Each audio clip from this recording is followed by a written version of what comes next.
तेरे साथ तेरे এর এখন বোট বাল 70-80 লাখ টাকা খরচ করি দোকান 70-80 লাখ টাকা খরচ করে খালি এই দুটোকের মধ্যে এরপরে আবার জাল টাল নিয়ে নামতে এসে মনে করেন 1.5-2 কোটি টাকা খরচ করে দেবো আবার ইনকামও তো করে এক সিজনে। ইনকামও আবার মনে করেন এক খেয়াতেই যদি 22 যায় লট তাহলে একটাই মনে করেন 50 লাখ 60 লাখ দিয়ে বুঝছেন 12 থেকে 14 দিন যাই থাইকে আইব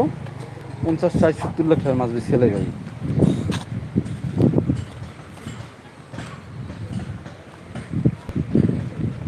আবার এমন চালানো যায় মনে করেন নিজেকে খরচ করতে পারে না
বলুক তো দিচ্ছে এইরকমের লোক যদি মনে করেন ওদিকেও আরও দিত না আর 1 কিলোমিটার জায়গাতে যদি দিত না তাহলে মনে করেন অনেকটা নিশ্চিত থাকা যায় ওই জায়গাটা দিয়ে সবচেয়ে বেশি ভাঙে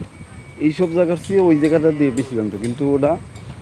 দেয় না কারণ ওই জায়গায় যে কিসমত মেয়ার ওই যে বাটার কারণে চিন্তা করছে এই জায়গায় যদি দেওয়া লাগে হেই ফের খরচ হতে দেহে দিত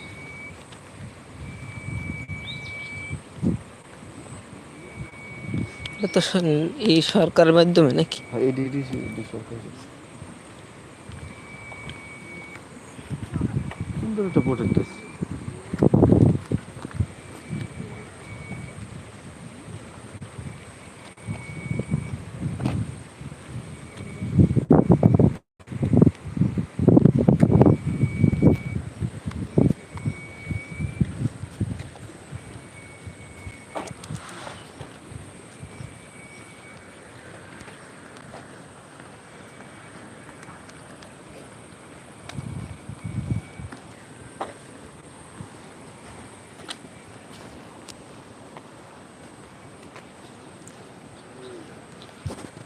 যখন মাছ উঠে তখন দেখতে ভালো লাগে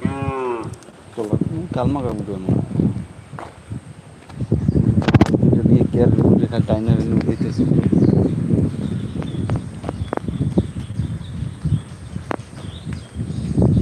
বড় বুঝছেন খবর তো আরও কতদিন যেন আছে মাইকেতে জাল টলা অনেক জাল অনেক টলা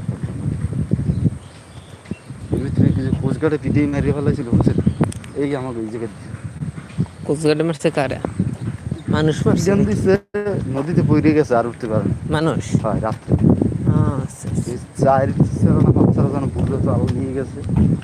জাল টাল তো পড়ে গেছে পরে 2 দিন পর লাশ পাইছে ও ঠোঁটাই পাইছে বুঝছে ঠোঁটা তাহলে এখানে কিছু হয় নাই? হইব কি আর সরকারি লোকে এরাও তো ফাউল আছে না কারণ সরকারের আইন অমান্য করে এরা নদীতে মাছ ধরতে নামছে সরকারি লোকে প্রতিবাদ করতে একজন লোক মারা গেছে বিষয়টা হালকা আছে বুঝছেন কিন্তু ওই যে ফ্যামিলির লোকটা মারা গেছে ওই ফ্যামিলির 7-8 লাখ টাকা দিয়ে আর কি সাহায্য সহযোগিতা করছে ও তাহলে তো ঠিক পক্ষ আছে। থেকে এই কিন্তু মামলা সেগুলো তো দায়িত্বই দিয়েছে আসলে এই নদী ঠিক রাখার জন্য